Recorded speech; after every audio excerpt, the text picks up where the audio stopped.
Alors les vacances d'été sont-elles trop longues? Emmanuel Macron n'est pas le premier à ouvrir le débat et à vouloir repenser le temps scolaire. Cassandre de Wagener, vous nous avez rejoint. Bonsoir. Bonsoir. Effectivement, réduire les vacances d'été, beaucoup de politiques s'y étaient déjà essayés. Eh bien oui, c'est un long serpent de mer qui débute il y a plus de 30 ans, en 1989. Lionel Jospin, alors ministre de l'Éducation nationale, met les pieds dans le plat.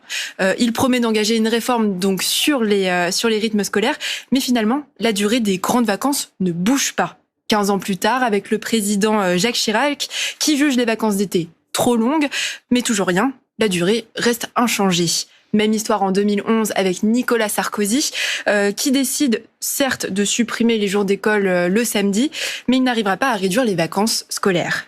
Sous François Hollande, c'est Benoît Hamon qui récupère le dossier, et là aussi, c'est un échec. 2023, 2 semaines après Édouard Philippe, c'est donc au tour d'Emmanuel Macron de s'emparer du sujet, et c'est le meilleur moyen pour lui de justement sonder l'opinion. Alors finalement, Cassandre, pourquoi les vacances d'été n'ont jamais été réduites ? Car en fait, c'est un terrain miné. Les oppositions sont nombreuses, notamment du côté des professionnels du tourisme, car moins de vacances, ça signifie moins de chiffre d'affaires.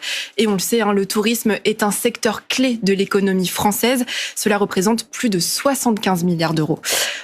Autre problème quand on évoque justement le rythme scolaire, c'est qu'on s'attaque directement aux vacances des professeurs.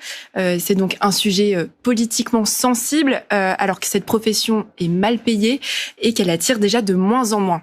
Donc, vous l'aurez compris, Emmanuel Macron fait partie d'une longue lignée de présidents et de gouvernements à avoir mis le sujet sur la table, mais le chef de l'État reste prudent. Il n'envisage pas de décision avant l'été 2025. Affaire à suivre. Merci Cassandre pour